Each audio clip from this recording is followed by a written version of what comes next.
friends, Heidi here from Rain Country. God is good all the time, and I'm here for another Monday this and that video where I talk about all kinds of different topics, answering questions as they come in through the past week, giving you updates on various things, and just whatever I feel like talking about. And of course, by the sound that you hear right now, I figured now would be a good time to talk about some natural cold and flu remedies. Thanks to the grandbabies, you know how that goes. But I just wanted to share a few of the things that I throw at this kind of stuff when it comes up. And one would be the honey infused garlic, but it's more than just garlic, as you can see in there. I make it different just about every time. This particular one also has horseradish in it and some, I think, some red pepper. I know it's pretty spicy, so I think there's at least red pepper in there. So if you'd like an idea of some of the various options, I'll be linking to the last video I did on this where I shared a few different things that I've tried and just whatever sounds good to you. Or you can just stick with the honey and the garlic if that's all you want to do. But this is just one of the many things in my arsenal. Another one would include the elderberry syrup. And yes, I have a video out on this, though now that I have good access to organic ginger, I use that I get from Azure Standard, that I dehydrate. And that is now what I use in the elderberry syrup rather than what I used there, which was all I had at the time.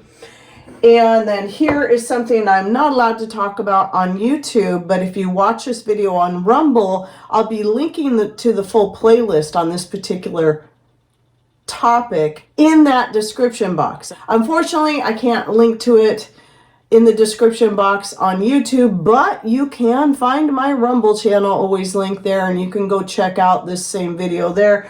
If you're watching on YouTube and want to know what it's about, that also includes talking about this as well. This is something Patrick makes and we sell, and that is to make the particular substance that is in this bottle right here. And so we do sell those. If you're interested in purchasing that or some seeds or anything else that we make and sell, please email me at raincountryhomestead@gmail.com to get the full list of products, prices, shipping, and how to order. And anyway, so this is just a few of the items. I also drink a lot of tea during this time. And I just do this actually throughout this time of year anyway. So lots of spices. I have like a spice blend that I even add to my coffee. I just all through the season because, well, I like the taste of it, and also to help boost the immunities or fight anything that I might be dealing with. But yeah, like the teas, one of the things I use is the usnea that I was talking about last week. I also have a usnea mullein tincture that I've been taking, and an elderberry tincture that I use more as a throat spray. My throat doesn't hurt actually, but I still will use that. It's just a way for me to take it. But it's very similar to the syrup. It just doesn't have the honey in it. It's not so much of a syrup. It's more of just a tincture that I use as a spray. And I know there's more that I'm just having a brain cramp on right now. But if you would like to see my video on the list of antivirals that I put out, I'll link to that in the description box down below. I think it's a fairly new video because I had to redo that whole video because of a certain substance that was mentioned in there, and I figured it would be easier just to reshoot the whole thing. So that one's fairly new, and it was kind of nice to reshoot videos anyway because I can add more stuff that I've learned along the way. So the other thing I wanted to talk about was the dairy powder. So if you saw my post, I'll put the picture right here that I had put in the community section about using dairy powders to I was making a turkey a la king. So not only was I using the dairy powders, I was using dried turkey that I had put up in 2022. So I have a couple different videos that I also linked to. One is using dairy powders, and I included a recipe for making a rich white sauce using the various dairy powders. So right here is a whole milk powder, heavy cream powder, and butter powder. And when you combine these three, you can make a nice rich white sauce that works good as a bechamel sauce that you can use for moussaka and other such things, or for making a white gravy, like for biscuits and gravy, or for making a turkey or chicken a la king. And then the cool thing was also, what gave me the idea to do it was I was, working, is still putting up food in the pantry, and I came across some turkey I dehydrated in 2022. I have a lot more than just that, but that was the oldest one. And I'm like, oh, I should use this up. I know exactly what I'm going to do. And so that's what I made. And we'd like to serve it over rice. And so anyway, I do have the recipe in that using the dairy powders video that I believe it is even written out in the description box below that video.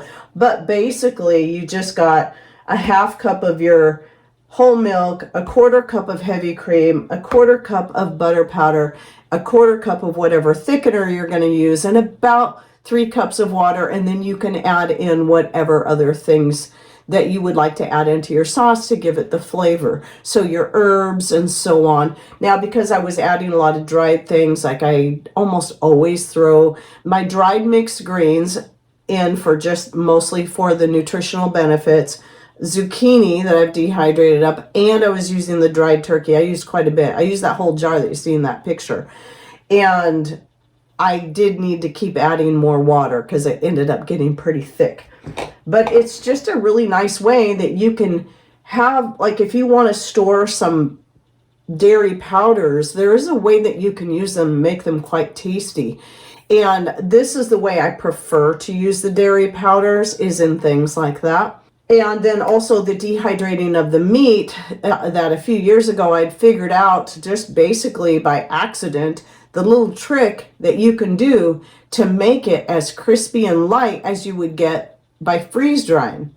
So though, if you're like me and you have no interest in a freeze dryer because of the money, because of the space, because the electricity it pulls, or whatever your reasonings are, or you just generally don't like a lot of freeze dried foods, then this is a way you can still achieve very similar results in any of the meats that you want to dry up if you're not wanting it as a jerky. I mean, jerky is great, but it's not great for using in things like turkey a la king and turkey pot pies or chicken pot pies. So there's this one little trick, and all it is after you cook the meat, no matter what kind, you simply freeze it and then thaw it out just enough to be able to spread it out on your trays and dehydrate it. That's it.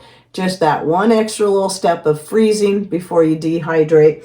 Or you can just use meats that you've pressure canned. If you're just trying to make more space in your pantry, take your pressure canned meats. They don't need to be frozen because the process of the pressure canning breaks them down the same way that freezing does, so that when they're dehydrated, they have that nut. You could just crush them in your fingers like this. And so they work great for just about anything and are still quite good to snack on straight from the jars. As far as the pressure can stuff, I've done that with beef roast. I've done it with salmon. And then the cooking and freezing method, I've done with many things such as chicken, turkey, corned beef. It's great. I love it. And by the way, if you want more on that, I'll link to that video as well in the description box, which again, this is one of the reasons I put these videos out once a week, is not just update people what's going on currently, but to remind them of videos I already have out and how to do some of this stuff for yourself. And now I got a couple questions I want to answer that came in this last week. And somebody was asking about glycerin-based extracts, and do you need to let them infuse longer? I say yes, they do take a lot longer, even when you water them down, which is what you should do. If you're making a glycerin extract, which I don't do anymore, I just gave that up, but you want to go like 3 parts glycerin to 1 part water, but preferably 1 part something other than water, like maybe homemade wine, or if you want, it doesn't have to be homemade, but it's preferable, or even your homemade vinegar if you're trying to keep it completely alcohol-free. What I recommend if you're trying to have an alcohol-free extract, whether it be you're needing to avoid alcohol together, or you want to give it to children, I would say a healthier option is doing an oxymel, which is honey and vinegar, a 50-50 ratio, so 1 part to 1 part, rather than the 3 parts glycerin to 1 part water. Now you can still do that, but yes, I would recommend, I would say give it 4 months to fully extract and get all the benefits out. But I just found that glycerin-based extracts don't seem to work quite as well. Or even if they're just like honey that's been watered down a little bit, still doesn't work quite as well as maybe at least a 50-50 blend. Or one of my favorite ways to make my extracts, I'll typically do 3 parts of wine to 1 part honey. And in most cases, that makes an excellent medicinal extract all the way across the board, no matter what it is I'm extracting. While yes, I will still use vodka for a few things, I really try to just save that for what I absolutely feel is most important to use the vodka in. But I have found in most cases the honey and wine works great. It saves me a lot of money and it tastes better. And then another question I got kind of related to that was somebody was asking me if I use rum for medicinal extracts or if they could. No, I never use rum for medicinal extracts, though you can. I do use spiced rum for making vanilla extract only. Now, because that is a more expensive alcohol, I only use that for making my perpetual vanilla extract. If you'd like to learn more about that, I'll link to that video in the description box down below. I'm going to have a lot of videos linked to down there. And by the way, for those people who are kind of new to how YouTube works and finding description box and links, all you got to do is click on more, or if you're on Rumble, it might say show more. So it'll open that description box all the way so you can find all the links. Now on YouTube, the video links will look a little funny. Certain other links will look a little bit funny, but if it says, if I've got a title there that says what it is, that's what you click on, is right after that.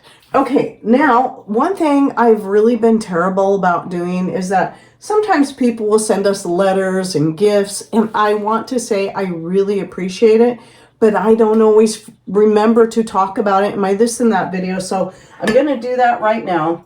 The newest thing that just came in was this. This is the second time this lady has sent me a pint-sized jar of violets. That's a lot of violets. I do grow violets in pots here because that's the best, but I never could get this much in a season.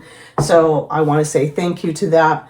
But really, for this beautiful fabric, because green and burgundy are my 2 favorite colors of just about any shade of green, from olive green to a light sage. Well, I'm not really big into lime green, but usually the more natural tones. But this is beautiful. And there is so much fabric here. I realized I could make a whole skirt, a 4-tier full skirt out of just this material alone. So it's just got a nice, beautiful scroll work pattern on it. I haven't decided for sure if that's what I'm going to do, but I'm thinking about it. And, you know, instead of doing a patchwork, just have it all be this. And then another lady sent me, this is just really cool. She sent me a few little bars of soap that she makes, but she grows loofah. And I know I've seen people use their loofah that they grow, and they do a lot of different things with the loofah. And I thought this was kind of cool how she makes this little pouch.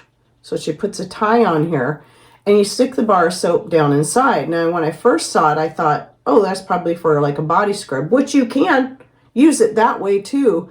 But she uses it for washing dishes. And so I've been keeping it at my kitchen sink, and it's really been kind of nice. It is definitely nice for if you just got a couple dishes that you want to wash up. You don't want to fill the whole sink up with soapy water. And then you can just wash with this. That is super nice. I also like using this just to wash my hands with. Because, you know, especially when you're, you know, at the tail end of garden season, so my hands don't look quite so stained. But they're always so stained during the garden season when you're harvesting all this stuff and digging in the dirt. And I find this works really good to help scrub the hands and get them nice and clean. That coupled with my nail brush, the stiffest nail brush I can find. And she also sent me some seeds. She sent me some seeds for the loofah. I've tried growing loofah a couple of times. It doesn't seem to like our cool, wet climate, but I will definitely try it again. Because I've got seeds from a couple other totally different people, and you know, who can grow loofah quite well because they don't live in a climate like ours. But I thought, well, I'll try it again, and I'll start it in the greenhouse, and then maybe it might do well that in the covered area I used to grow my pumpkins in. And then the one I'm probably most excited about is she sent me these ox heart tomato seeds. And she sent a couple of pictures which look similar to the mortgage lifter tomato that I was showing you guys before. So that's her tomato right there, nice big size. And so I'm anxious to try that too. So I'm going to be planting both the seeds from the mortgage lifters that I saved from this year, and I'm going to be trying these ox heart tomato. I'm pretty excited about that. So I just wanted to say thank you again for the lovely gifts. And to anyone else who has sent some gifts that I just simply forgot to acknowledge, thank you for that. And I also want to thank Scott. I hope he's watching this. I don't want to give too much information away, but he writes a letter to Patrick and I maybe about once a month, sends us a really nice, encouraging letter. And I'm hoping he's seeing this. And I just want him to know, him and his wife both, that we really appreciate those letters. They've just been a real great source of encouragement to us as we keep moving ahead in our own journey of faith and doing what we do around here. So again, thank you everyone for your support. And if you can't afford, don't want to send gifts, don't worry about it. I appreciate people's support just watching our videos, giving likes, hyping any video that they're able to hype. I really, really appreciate that. And commenting, just the comments. Some people know this well enough that they'll just do a simple comment. Maybe it's just a smiley face or a heart. You can't really do that on Rumble. Sometimes they'll find creative ways to put something simple in there. So, because Rumble, if you try to put just a smiley face, they won't let you post a comment like it does on YouTube. But even that helps. All comments, all likes, all dislikes, all shares, all this stuff helps boost our videos in the algorithm, which helps more people to be able to see our content again.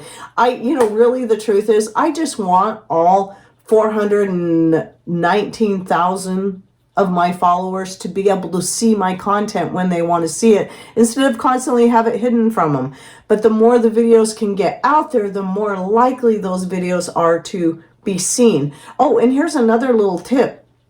If you're one that really likes watching our videos, try to play them as soon as they publish. That will definitely help get it out into the algorithms, because that's where the test happens, is in that first half hour or hour of a video publishing. That's what it goes by, and then the bots will start shooting it out to more people if it looks like it's being viewed by quite a few. Now I know that's not going to work for everyone, but if you can, we really appreciate it. All right, well, that's it for my this and that for the week. Hope you enjoyed it. Any thoughts, ideas you'd like to share, please put those in those comments that help us out, by the way, down below, because they also help other people out too as they read through the comments to get some other ideas from them as well. And don't forget all the links I'll be putting in the description box by clicking on more or show more, so you can find those. And thanks for watching. Take care and God bless.